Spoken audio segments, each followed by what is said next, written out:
with inevitable. So you're going to start seeing it in every app, in everything. That AI is going to start. You're going to start seeing this stuff come in, and I think a lot of people aren't going to realize that they're interacting with an AI agent, even when they are. Right? Yo, what is going on, guys? Welcome to episode 54 of the Thoughtful Banter 54? podcast. 54? Wow. Yeah, that's crazy, right? Wow. That's what we were saying. 54 of the Thoughtful Banter podcast. I'm your host, Matty, with my co-host, Hussein. Yes, sir. And along, we have our amazing, gracious guest, Brother Zeki, joining us again. Assalamu alaikum. Walaikum salam. Thank you for coming back. Hopefully we didn't scare you off too bad the last time. That was good. It's fire. It's like Zeki being here just gives us like so much more energy. It's like, yes, it's going to be lit. We're going to be talking about some interesting stuff today. AI. Like, it's so crazy. We were talking to Zeki about this episode. Like, oh, we want to have you on. We had an outline. Like, oh, maybe we'll read a Muslim Reddit story. Maybe we'll talk about marriage. And then Zeki's like, hey, guys, I've been working on this little side project called Sheikh GPT. I'm like, and like it was like the night before, like it was like last. I was like, it was super casual too. Yeah, super casual, like nonchalant. Like, hey, I just been working on this. I just launched it now. Here you go. It's like, I've been check it out. I'm like, okay, we're going to talk about this, right? Like, I'm not going to know you have like Sheikh GPT out and then just talk about a Muslim Reddit story with you. Zeki, you gave a speech to the students of UMD, like the graduating students. Right. And you're talking about AI. People can find out. We'll link it down below. But really interestingly enough, you said in that speech, like, I think one of the points I took away from the speech was, I think you said, my greatest fear with AI is someone asking it, how do I become rich? Can you expand upon why that is? The first thing that technology does is it just accelerates what people can do, right? So, for example, people were cutting down trees with like axes and saws and stuff for a long time. And that was fine. Like, we weren't, like, no one's going to chop down the whole rainforest that way. Yeah. But then all of a sudden a machine came by and one man could cut down 1,000 trees in a day. Right, like just zoom, zoom, and it's like a truck with saws on all sides, and it just completely, right, and then it runs through a factory that just mills them and creates boards, and so all of a sudden we can do much more damage or much more good with the technology. So it's the same thing with AI, right? So what a full corporation can do today, right? So you think about the damage that a mining company can do today, or a tobacco company can do. They can lobby Congress for the right laws. They can create tobacco. They can market it effectively. They can get influencers, affect media, and all this stuff. So they've got this massive operation to do, and they end up doing damage in the world. Right now, all that can be done by a single person. So a single person can go and make a robot that buys ads on Google Ads, and then they can go and troll and spam people on Twitter and Facebook and get people riled up, and then they can, right, and then go sell a product. And I think what happens is the more you automate, the more you pull yourself out so you don't even realize you're doing wrong, right? So what happens, I give this example all the time. So imagine you have a company that produces toxic waste. Right, it's a byproduct. You're an honest person. You have a company. You have toxic waste, right? And you need to get rid of it. And so you say, okay, like what is the legal way to get rid of this toxic waste? And so you hire a guy and you say, hey, like get rid of it, right? And the guy says, okay, fine. And he says, all right, let's find the cheapest place. What's the cheapest legal place to dump this stuff, right? And he does a search and he finds a spot. And it happens to be on tribal burial grounds, right? Sheesh. And so, but because it's on a reservation, the laws are like loose there, and so it's like turns out it's okay, right? So he hires a guy, and he tells the guy, "Hey, drive the truck and dump the toxic waste over here," right? And maybe he doesn't even know it's a tribal burial ground. Like he gets in the truck, and the GPS says go over there and dump it, right? So now who's morally responsible? Right. Yeah. And right, and then the guy, you're like, well, it's the guy who chose the burial site, the guy in the middle, right? Not the CEO, because he just told the guy find the cheapest, right? But so now let's say he goes and he chooses a different place, right? He chooses the more expensive place that's not a tribal burial ground. But all your competitors are using the tribal burial ground, but you're going to be a little bit more expensive, right? Now his boss is like, hey, why are we more expensive than everybody else? Right? He's like, well, because it's the burial ground, right? So then he's like, okay, fine. Now the board comes and says, look, our margins aren't as good as our competitors. So they're going to fire the CEO unless he fires that guy, right? And the board says, no, we're moral. We're not going to do that. We're going to have smaller margins. Okay, now, you put your money in a 401k. You want the guy to invest in the stock that goes up less or the one that goes up more? The one that goes up more. The one that goes up more, right? So you look at two companies, you're like, this one has better margins, better dividends. So you chose that company, right? And this company, stock keeps going down, so they fire the board and get a board who fires the CEO and puts in a CEO that puts in. So now you, the investor, are complicit in all of this because you chose the more profitable company. Right, so the only reason the company's not going to put it on the tribal burial grounds is they think investors might sell the stock. Right, like, and that's so you have this whole stack of responsibility where there's no real responsibility. Right, scary part is that here at least we can like talk about each person. All of that whole chain is going to be automated. The whole chain. Right, so it's going to be one guy that says, figure out how dispose of this trash in the cheapest way. That's the instruction, right? And it's going to go and hire. It's going to do a web search. It's going to do the legal search. It's going to acquire the permits. It's going to hire the self-driving car to come. Then this robot's going to load the car, and the car is going to dump it on the Indian burial grounds, and that's it, right? Yeah. And then if someone borrows the car, if someone like, let's say a native comes and smashes the car with a rock, the thing will call the police and tell the police, and the police will sell it to automated robots that go and defend your car from the natives, right? No Sounds people. dystopian. Yeah. That's scary. Right? So it takes people out of the equation, but we've already taken people out of the equation to some extent. It just accelerates that process. So I think structurally the problem is with us. Right, this is it's going to be a reflection, right? That structurally, the problem is not that we have chainsaws that can chop down the rainforest. It's that we're not counting how many trees we cut down and being thoughtful about how we're using the resources. So I mean, sorry for the rant. No, that's exactly what I wanted. I'm telling you, when you were talking, like I was just imagining editing that clip. I was like, this is so good. Let him cook. Let him cook. Oh my gosh. Mashallah. No, thank you for your wisdom. So it makes me think, right? Like there's these camps of people. I think we were talking earlier while we were getting our camera set up. It feels like kind of like 2 or 3 camps of people. One camp of people, which is like, I mean, probably everyone, at least definitely me. It's like the people who don't understand AI whatsoever. Even those of us who are using it, I'm just like, hey, ChatGPT. Like I'm messing around with it, right? It's 2 a.m. People who don't understand it at all. Then there's the people who understand it, right? And like are using it to like make tools right now, make money right now, who know where it's going to go, like the engineers. And then there's like the people who hate it and they're scared of it, and like they just don't even want to learn it at all. Yep. You know, which one of those camps would you consider yourself to be in? I'm definitely in the sec. Yeah, like I'm all in. You're all in. It's Earth. It's change. It's changing the world. The world is going to change. How do you like reconcile being all in with what you just said like previously? Because it's a tool. It's a tool to. It's going to. This is the point. It's going to accelerate and make me more productive and more effective in whatever I do. Right. I now have this app on my phone. It's called Kalam. And it, at the beginning, gave me a test to see how much, like, it says, do you know these words in Arabic, right? And then when I finished the test, like, okay, you know 80% of the words of the Quran. I'm going to give you 5 words a day. It gives me 5 words a day to learn.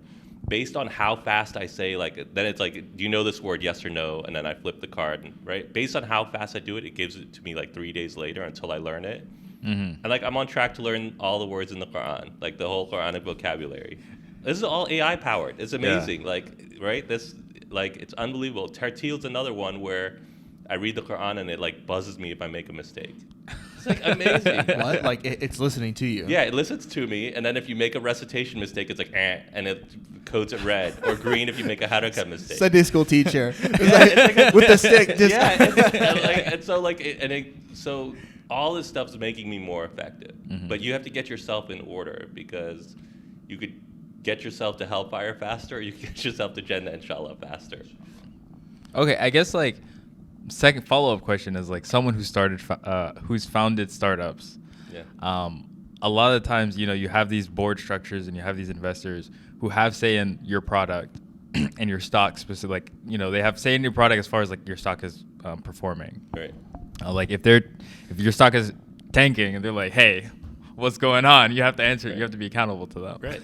I guess this is one of like the big criticisms of capitalism that I've heard. I guess specifically like American capitalism is like, it's about, the profit no matter what. It's about profit no matter what. You have like the famous story of Henry Ford trying to give bonuses to his workers, and then the board was like, hey, this cuts into our profit margins. Right. Don't do that. Right. And, this case went all the way up to the Supreme Court, and they ruled in favor of the board.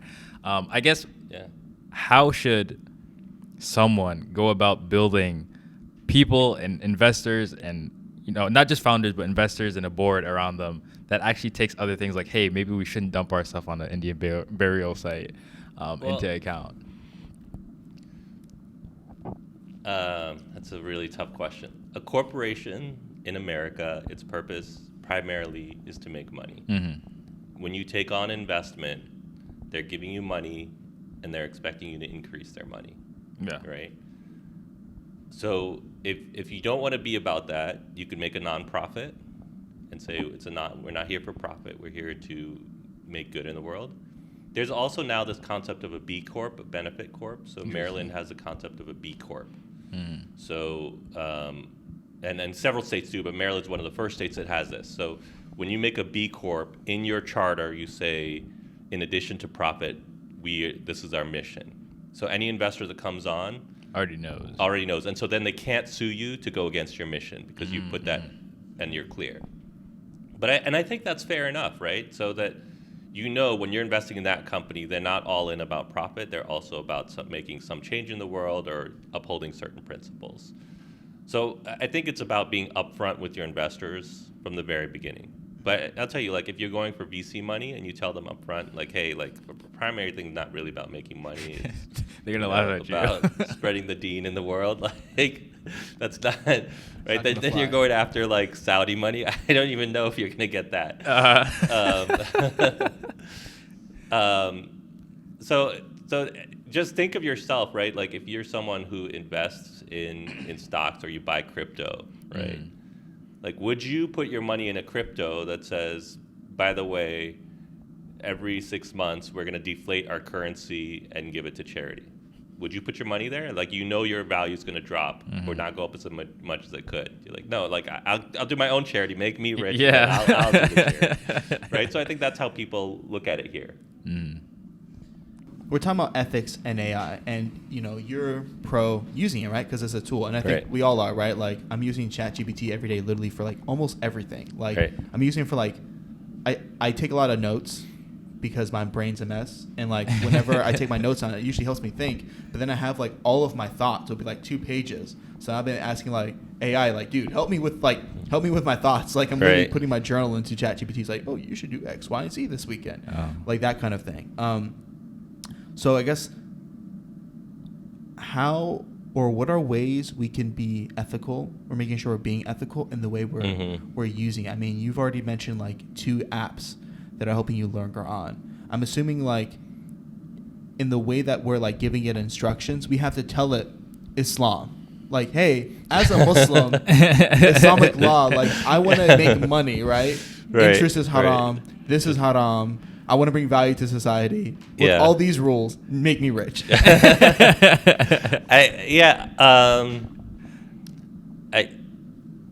think that's what, and that's what I talked about in my speech, right? So the way the outline. So originally, my speech at Maryland was going to be like, I was going to start and just literally read a ChatGPT speech, like for the first 2 pages, and be like, all right, guys, that was all ChatGPT. Like everything, like Like, whatever see who I could said, tell. right? And then it didn't work out quite that way, but so I made a joke about it at the beginning that what I thought was, and I actually did do this, was just great, speech.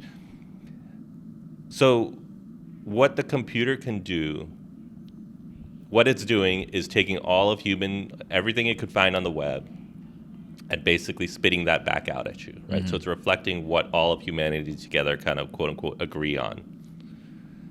And you're going to get sort of a very relativistic morality there. And that's the same as if you're just in society and you're not thinking about, and you're not reflecting, right? So it goes just back to purifying your intentions, upholding your salah, like, Amr bil ma'ruf, nahi anil munkar. Like, go back to the fundamentals. Like, why are we here? Where are you going? What will happen to you after you die? Reflect on death. That's how you're gonna check your. That's how you're gonna check your things. I mean, maybe you're asking it the wrong question. Like, if you're like, make me rich, like, why? Like, why are you asking that question, right? Like, why not ask that? Like, here's like, let's go. Why are you asking to make you rich? Trying to get rich. Why? Because I'm not rich, man. I'm broke. No, but why do you want to get rich? Then what? So I can give it all to the community and feel like super good about myself. Okay. So maybe you want to and ask have the my question. Porsche. Like, let's be honest. You like, want a Porsche? In all seriousness, Yeah. if you're actually asking me, like, I would like to be rich so I can not have to spend most of my time working. I would be okay to like work on like passion projects, like community stuff. Yeah. But I don't like having to work a 9-to-5 job. That's just like, dude, I don't know what this is. Yeah. You don't want to work a 9-to-5 job. Yeah. That's it. You want more time to yourself. More time to myself, family. To do what? In my ideal world, if I had all the free time possible, I would focus my time on thoughtful banter. I would focus my time on like side filmmaking projects, and then like the rest of my time would be like when I'm out with community and friends or like working out, it would be like community service stuff full time, like with the centers we already volunteer at. Like I would like if I was like right now rich, I'm like, dude, I would just like run a youth program like multiple times a week, like every day. I think that would be so. Maybe, but there are people that make a living off of running youth programs all the time, right? Like, if you're a university chaplain, that's your job, is to go and run programming for college students, and you get paid to do that. That's true. I'm not trying to be a chaplain. Like, that's the thing. Like I would like to run like for the communities we already have here that I've already been like volunteering with for like my whole life, but they don't got DMV minimum money. You know what I'm saying? DMV living money. I mean, to be fair, it's not like a holier than thou thing. Like, I definitely want enough to be comfortable, and to me, that's not necessarily like what is actually the bare minimum in America. Like, I want to have some fun money. You know? Yeah, for sure. That's great. Yeah, because I think like there are people who are like, oh, I want to get that money so that I can build a masjid, right? Mm-hmm. And if you want to do that, the question you should ask GPT is, how can I build a masjid? Not how can I get money, right? If you want to do youth programming, then the question should be, here's my current situation. How can I optimize so that I can spend more of my time doing youth programming? Or make a living doing this, And then you might, again, like in the best case, it would be like, oh, well, why don't you do this type of thing? Why don't you get this job where you can get paid to do that, and then you can cut back on that other thing, right? Because I think money's not a thing. It's like a marker, right? Mm-hmm. There's a I don't know, hadith or saying, but if you die and you have money in the bank, that money was not your risk. That was your children's risk that you were carrying around for them. Right? It did not serve you in any way. Yeah. Right? The unspent money that you have when you die is not provision. Money's not provisions. Provisions is like the things you eat, or like your house, your clothing, your shelter, your cars, maybe your risk. But money is not risk. People have to understand that. Right? It's a conduit through which risk can come to you. But the money itself is actually worthless. Not anything. That was a good distinction. I like that. That was fire. So are you kind of saying like, I think like And the saying tells me this kind of thing all the time, right? Like money's fake, and it's like a sign of, it's like low abundancy. It's like when we have an idea like, oh, I'll be safe in my life, like safe when let's say I have like $70,000 in my bank in just savings, and then I can be comfortable, right? But it's kind of like, well, if you've never spent that, that's never been your risk anyways. Right. So you're attached to a concept of stability. Yeah, and it's this istaghna, right?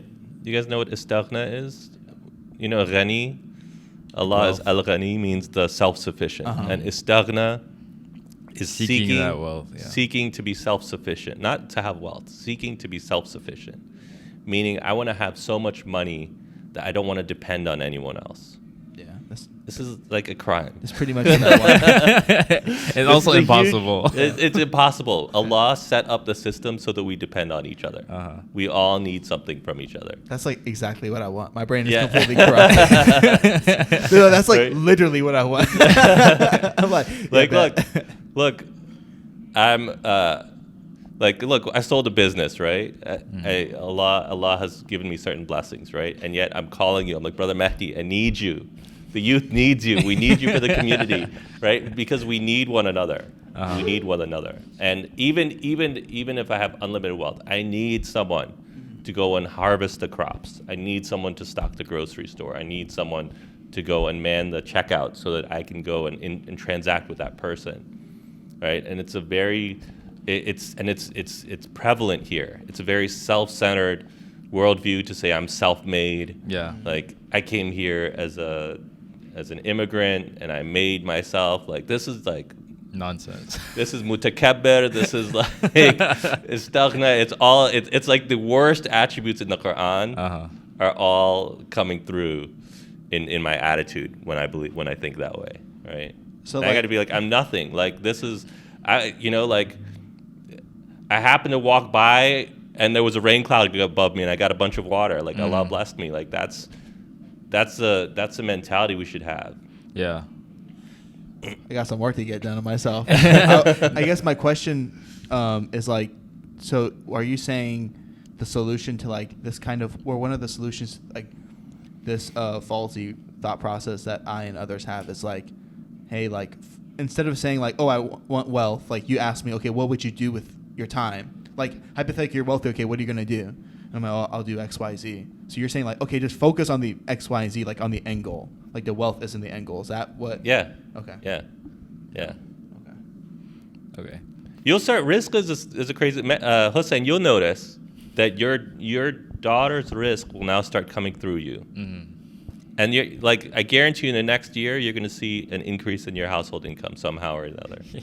I think I've already experienced it. Yeah, but yeah, some really good opportunities have come up recently. So it's funny that you say that. And as soon as that came up, I was like, yo, I need to have more kids. That's crazy. Yeah. Like kind of not a follow-up question. This is kind of going to change the subject. Back to what we were talking about earlier as far as AI. Do you think it's inevitable in the sense that, no, let me rephrase. Do you think there is any kind of thing that exists today where there's no use case for AI, or it's basically an inevitability that things are going to get automated and made easier with inevitable. AI? It's inevitable. Let me tell you guys a story. So when the iPhone first came out, the first iPhones were like on the old cellular network. And so there was the bandwidth was very slow.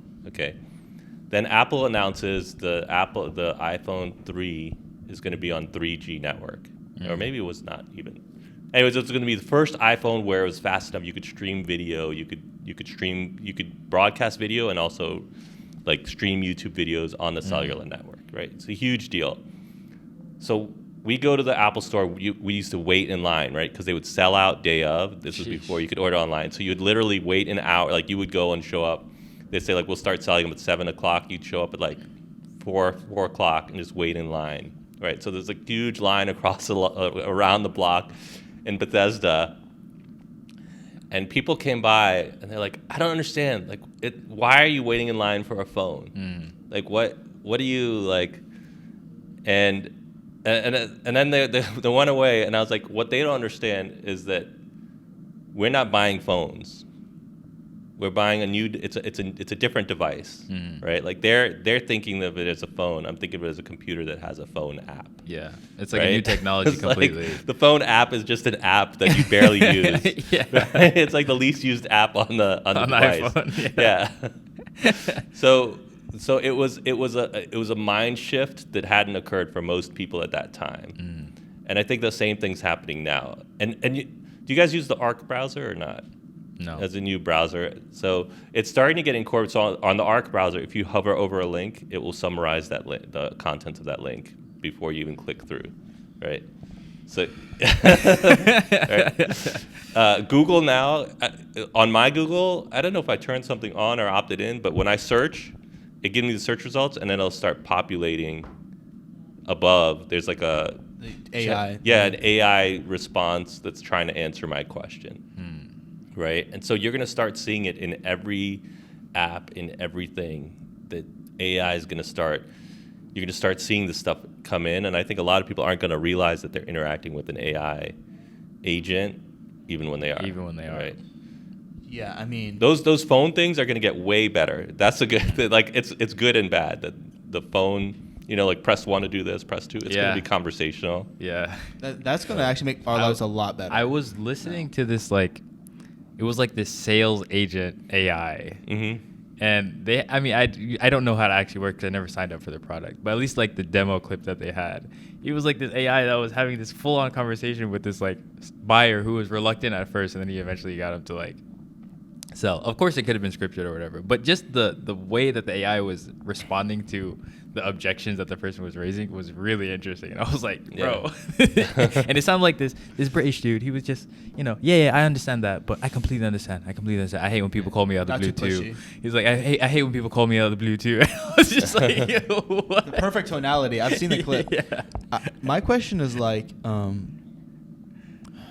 so one of the things, how do I phrase this? Like, one of the reasons, besides my own selfishness, that I'm like, okay, how do we get rich from AI? And I think a lot of people are asking this question, is because I think when we're seeing all this technology, we just think of like we're going to reach this one singular point, right? Like in the near future, where everything has AI involved with it, and like it's so efficient, it's going to be doing everything better than how we could be doing it.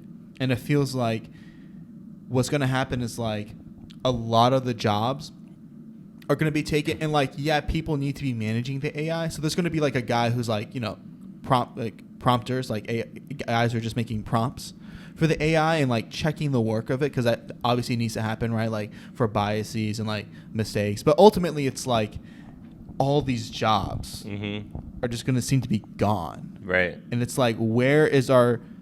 It seems like a tool, right? But it's also like, yeah, but everyone is using this tool that can do the job of like everyone. Yeah. It's like where we're going to be left in our society. That's like...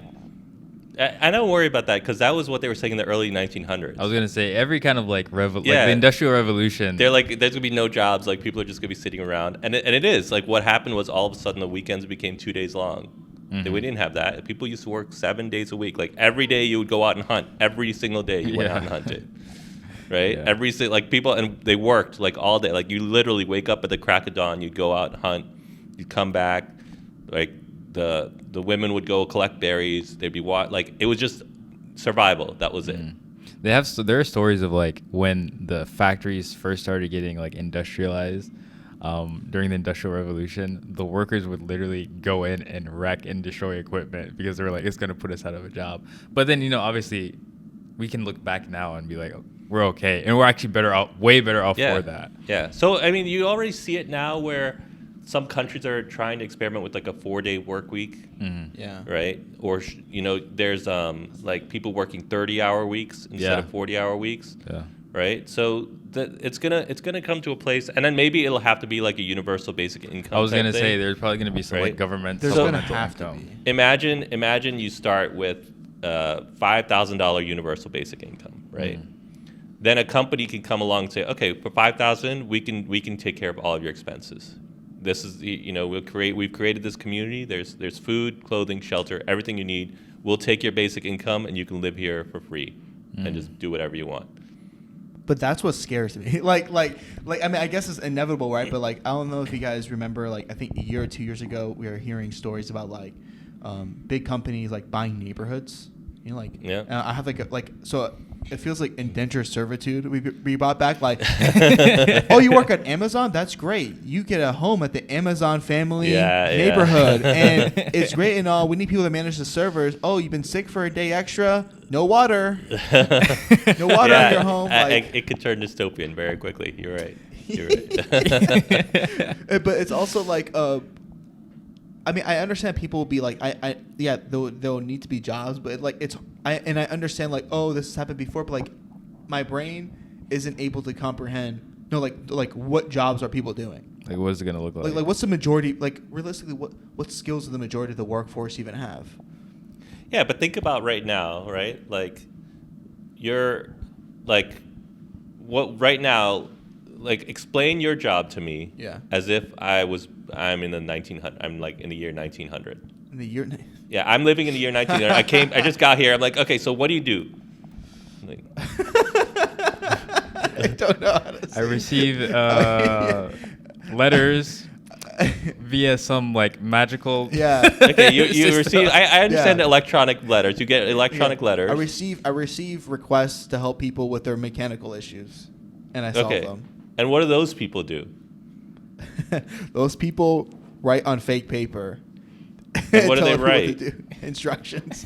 For what? For money. Like, I don't know. Like, I don't know what people. But like, do they pick up like? Are they like farmers? Do they like make food? No, they provide no value to society. So I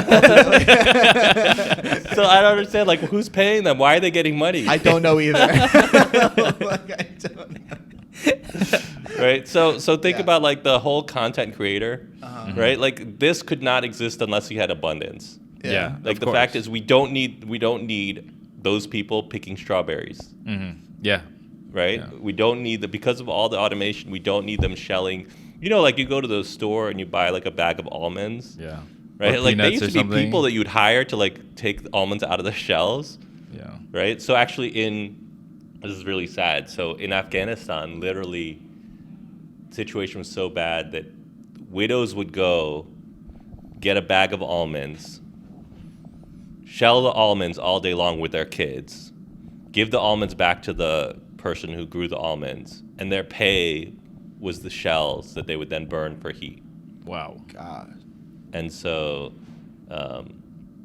that's right, and that's going to go away everywhere in the world, right? Globally, shelling almonds is not something, right? And so then you can have a content creator, and entertainment has blown up, right? We have all these like sports teams, all that stuff. Still something that serves society in an entertainment value. There's the service industry.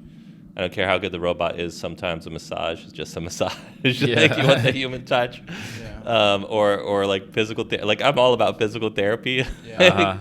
You know, like my physical therapist can get my shoulder moving the way, you know, like the foam roller just can't, or the hook just can't do it. Yeah. It seems like the mechanics, like we have the software there, but like mechanically we're behind, right? So like any jobs for like that actually require like manual labor. Yeah. You know, like that'll be here for a while. Which is so funny because everyone had all of us tech bros, right? All of us techies were like, oh yeah, like they're, you know, if you're doing something with your hands, you're out of business. And like, you know, like you got to be smart. You got to be able to write. No one's going to be able to, like, a computer's not going to be able to write an email, right? It's like, and it's the exact opposite. Or like right? copywriting or something. We still need someone at the toll booth to take the money and give the change back. But like, you know, like answering a sales call, like that's going to be automated. Exactly. Or like copywriting is like going to be completely gone basically in a couple of years. You were talking, and it just reminded me. I don't know if you've read like Maynard Keynes' like famous essay about what will happen, what life will be like in 100 years. No, he was wrong because at the time he wrote it, I don't remember exactly, but basically that 100 years has passed. But basically, he was imagining this future where people don't really have to work, their needs are met, their needs are taken care of, and basically because the economic growth around globally has, specifically America, but he was saying even globally, has increased so much that basically everyone's needs are taken care of. And so a lot of the things that you can only do in abundance, like content creation, like, sitting and thinking of philosophers. Like these things will be like, people will just participate in their hobbies. There'll be music, like people will be, musicians and study music really hard. Because right now it's like either you're really good as a musician and, you bust your butt and get the right opportunities, get in front of the right people, and you can make a lot of money. Otherwise, you might be really skilled but really broke. But he's like, in this future, he's imagining it's like everyone is able to pursue their passions. Everyone's growing. You know how people back in the day used to go to like readings? Like they'd go and someone would read a book to them. Something similar to that, but like everyone could do that. Because in the past, it was just like the elite that were able to do stuff like that. So it really, like, you were talking about, what the future might look like with AI, and it just started reminding me of that paper. I was thinking about that too. It's like leisure will be abundant. Yeah, and it's like maybe he was off for the 100 years, but maybe like 200 years will be.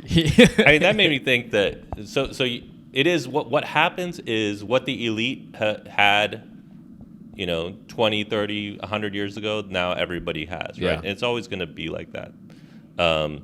So I've been watching this show Peaky Blinders. Oh man. And there was a scene where, so it takes place in like the early 1900s. And there's a scene where the main character's like walking along, and then he's got to change his plans. So he tells there's a guy next to him, he's like, tell him I'm going to be delayed, right? And that guy like runs off, goes to like a telegram station, sends a telegram, and then that courier picks it up and gives it to his brother who's in another town, right? I was like, oh, that's how cell phones worked back then. Yeah. Right? And so you literally, 200 years ago, you needed a guy with you who was going to be your messenger, right? So so not everyone could have a messenger, so only the very wealthy could have this like cell phone technology where you could get a message from somewhere to somewhere instantly. Now we can all do that, right? And so just levels the playing field. Yeah, it levels, and same thing, like people, you used to have a computer. You guys know what the term computer meant in like 1950? Was somebody who like did calculations for you. It was a person who computed. It was a computer, right? I'm so shook. Right? You're the computer. So you would literally have a room of computers, right? And so it was like a room of people. Like there were 50 people who were doing like ballistic trajectories during World War II, right? And so like that movie with the Benedict Cumberbatch Enigma Machine, yeah. So that's and now everybody has a computer, right? And that's how everything's going to be. That whatever you think, like a secretary, personal assistant, now there's like AI personal assistant. You can just call and say like, hey, I need to take a meeting.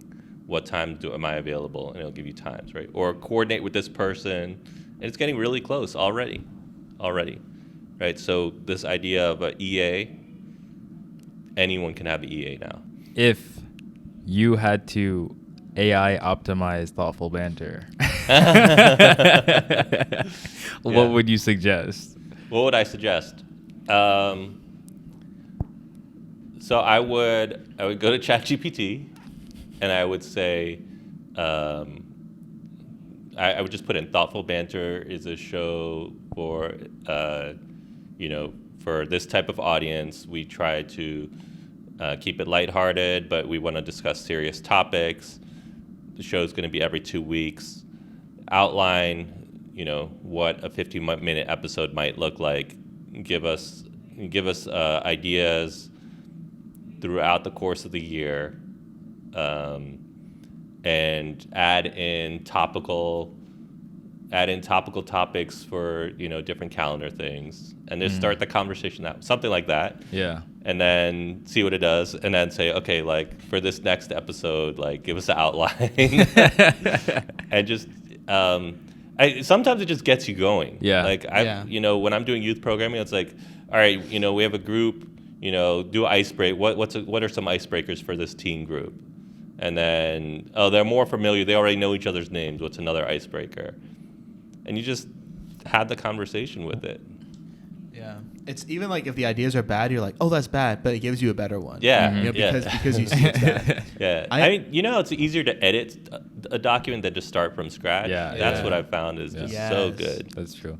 We should definitely not end the episode without talking about Palestine, and at least just acknowledging that I think our responsibility is to continue to be productive and make good in the world, but not not for a moment forget that there's a massive amount of suffering in the world right now. That we hopefully, and maybe not, at least for myself, if it wasn't a Muslim population, maybe I wouldn't be as concerned.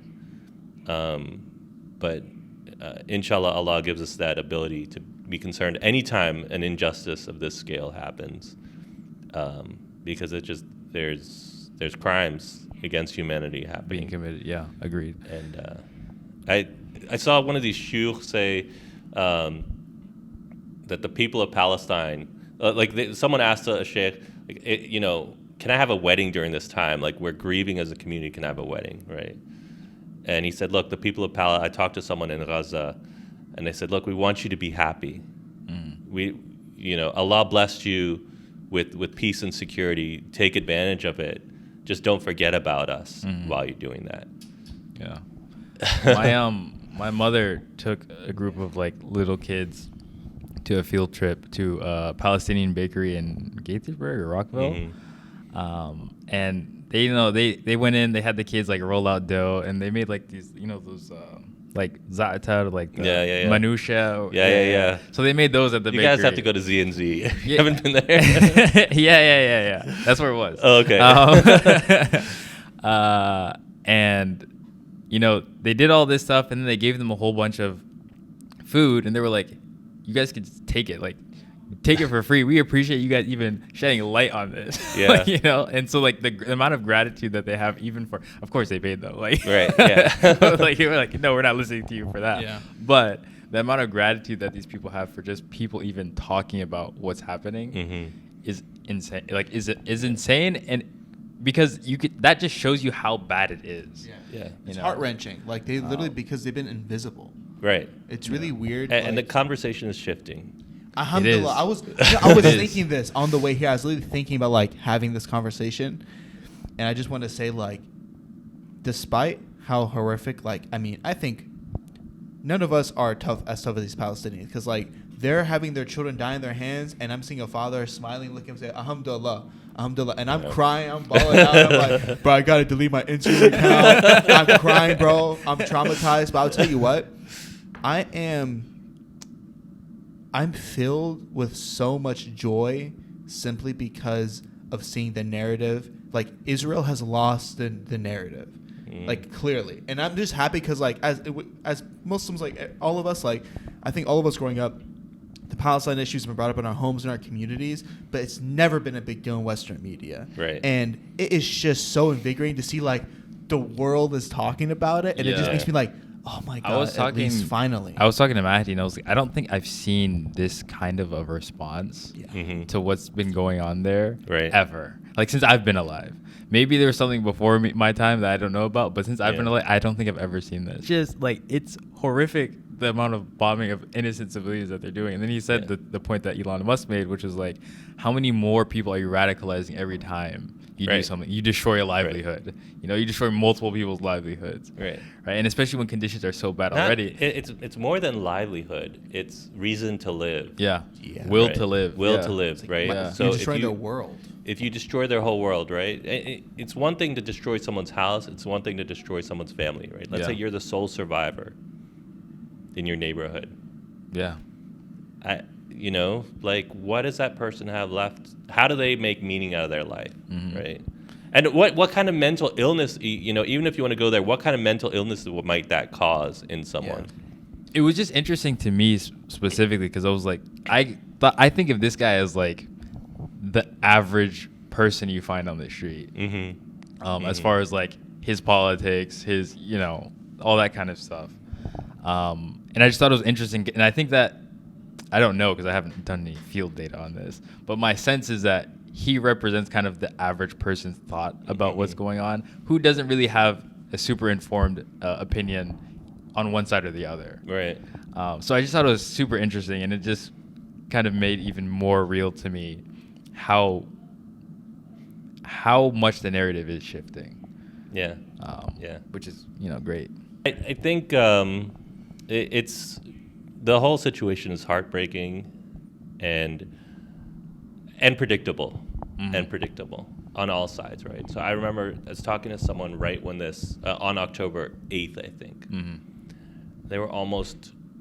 They're like, this is the moment, like the whole Middle East is going to rise up, this is going to, and I told this person, I said, actually, the next month is going to be heartbreaking and difficult. Like, they're going to massacre thousands or tens of thousands of people, and the whole world is going to watch by. Like, the whole world? No, Iran's going to get involved. I'm like, Iran's not going to get involved because they don't want their whole infrastructure bombed out. So they're not going to get involved. The whole world's going to watch as these people get slaughtered. And internally, I was just like, Ya Allah, please make me wrong. But this is just right. And so if I had this, and most of us, like, did anyone here think that Israel was going to be intimidated and immediately call, let's be like, okay, let's start a peace process? Did anyone think that? Okay. I mean, we all were like, oh my God, this is going to be catastrophic, right? Catastrophic retaliation. Right. We all expected that. So you have to assume that and we're in danger territory. I want to be clear. If I say something that in any way, I'm not crazy about Hamas. I'm not crazy about Hamas. I'll send this to you before we upload it. So yeah, just you can. I'll be careful, but I just want to be clear that I'm not crazy about Hamas, right? Neither. For many reasons, right? And so I'm not in. I don't want to in any way condone the killing of any civilians ever, intentionally, right? And even when it's accidental, then you should acknowledge that and be like, may we be forgiven and let us be prosecuted if we committed a crime. Okay. So this point in the war. So yeah. So, but they had to know that there was going to be this sort of retaliation. Yeah. And so, what was their situation? How bad was their situation that they're they willing would to willingly risk this retaliation to shed light on what's happening? Desperation is crazy. And how desperate were they? How desperate would they have to have been to bring this sort of carnage? Is that for them? Yeah. Okay. Guys, we would love to continue talking, but we can't because we aren't rich yet and don't have our own podcast. So support our Patreon. Check out Sheikh GPT link down below. And thank you so much, Brother Zeki, for joining us. It's like still in development. I'll try to, by the time the episode gets out, I'll try to clean it up as much as I can. But it's more of a pet project, inshallah. But thank you for coming on. Assalamu alaikum. All right, assalamu alaikum.